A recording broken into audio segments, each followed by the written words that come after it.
Hello, beautiful souls. How's everybody's day? It's really heavy today. It's this last week has been very up and down. I sense it's just the way the world is going now. I don't think we're ever going to get reprieve from these energies, these super strong spikes in resonance on the planet, all this ascension energy. So many people are waking up and understanding and seeing that they're creating their own reality, and they're really tuning into it. It's super powerful and super beautiful. Like, I am just in awe of the healing that's going on. This full moon in Scorpio that's coming up in a couple days here is going to be the purge. They're all the purge now, every single one. But this one, I think it's square Uranus. And don't laugh, I know that's funny sounding, but Uranus is the planet of transformation. And Saturn, or Scorpio, it's all about these deep shadows. Like, there's a major shadow side with this Scorpio energy, and it's pulling this shit out of us. And it's, yeah, like I sat and played some music today because I felt very ungrounded, and I'm like, what is going on? Oh, I'm like, full moon. That's what's going on. It's a couple days before. I wanted to come on and I want to talk about putting people on pedestals, because in our day and age, we tend to romanticize, we tend to put beings on pedestals, whether it be celebrities, whether it be people in authority, whether it be, teachers and speakers. And it's what we do is when we put somebody on a pedestal, we're putting them up at the space and we're saying we're down here. And that's not how it is. You are just as worthy of being up on that pedestal as anybody else. And when we put somebody on a pedestal, say like a lover or a spouse or a family member, what we do is we're just creating space for them to fall, because we're worshiping. You're almost worshiping them in a way. And that is not good. That's very ego-based. When we realize that we're all one, we get rid of the worship, and we have reverence, and we have love and faith. Remove the worship. Worship, I don't like the word worship because it is very ego-based. It's coming from a place of lack. It's coming from a place of longing. It's coming from this place where we're disconnected when we're so connected. We just have to feel in. We're so connected. I was just listening to a song by one of my favorite bands, Nothing But Thieves, and it says, we all live under the same sun. We live and we die as one. We all live under the same sun. And I'm like, that is the bomb. I'm going to get that tattooed on me, because that line is amazing, because it's true. We live and we die as one, and we all live under the same sun. We are all one. We are all one. And the sooner we tune in and realize that, the sooner we can step into our majesty and our magic. And this full moon coming up is about owning your magic, because you are magic.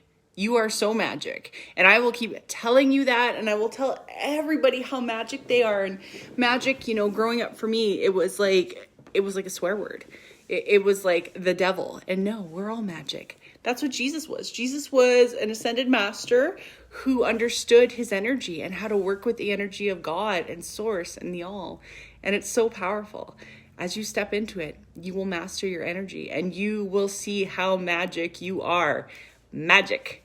So yeah, don't put anybody on a pedestal. Don't worship anybody. The only person you should be, you should be putting yourself at the same level as everybody else. Because you see a speaker, like say a Phil Good or a Lori Ladd, if you guys know who those are, or Abraham Hicks, they're no better and no different than you or I. They're tuned in, and we are just as capable of tuning in. We just need to clear our systems out of the garbage, the gunk that's blocking those radio signals from us connecting to that higher frequency, that higher realm of consciousness, the highest timelines. I just love it. I feel like I'm like motivational speaking today. But I love you, and I know you guys can all do it. And yeah, it's a very interesting day. I have a headache now, and I don't know why. There's no reason. It's the energy. But I'm going to pull a card.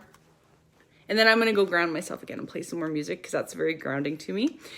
Thank you to everybody who showed up for the group channeling session last night. It wasn't a healing circle. It was just me channeling energies and speaking about whatever comes through. I will be holding more and more of those because I think they're so great. Just having these free, open spaces to share and to have discussions and to share wisdom, because it's so powerful when we come together, when we speak our truth and share wisdom. That's how healing happens. We become so aware of things in our system when we speak about it. It's powerful. It's like removing the binds, the handcuffs that hold us back in our trauma, and it's releasing us and allowing us to rise up. Do you think it's like a balloon, letting go of a balloon underwater? You know, this balloon's tied to the bottom of the ocean with weights on it. You cut that string and that's coming right up to the top, and it's going to align and it's going to float and it's going to be free. And that first pop-up, we were talking about the energy swings with the pendulum. I always use the pendulum as an analogy. And the farther our pendulum swings each way, you know, the more drastic our moods will be, and our feelings will be super high one moment and like super low the next day, kind of thing. And as we become more masterful of our own energy, we realize that we don't need to swing. We become so aligned with our truth that when we feel a swing and we feel out of alignment, we know it and we can catch it and we can bring ourselves right back into alignment. That, my dear, is power and mastery. Card time. Card time. Card time. I feel funky today. Okay, Spirit, what do we need to see for today? Release. It's like cutting that string on that balloon under the water. I release. I no longer worry, and I let go of all negative attitudes towards life. I do not have to fight. I do not have to live in fear. I release everything into God's hands, and I let go. I trust that I now allow life to place its events before me, and it will guide me towards my truth, because everything is a guideline. Everything is showing you where you need to go. Follow it. Follow that intuitive ping. Follow your river that you're supposed to be sitting in and flowing with. Anyway, I love you. Have the most beautiful day, and we will see you soon. Bye.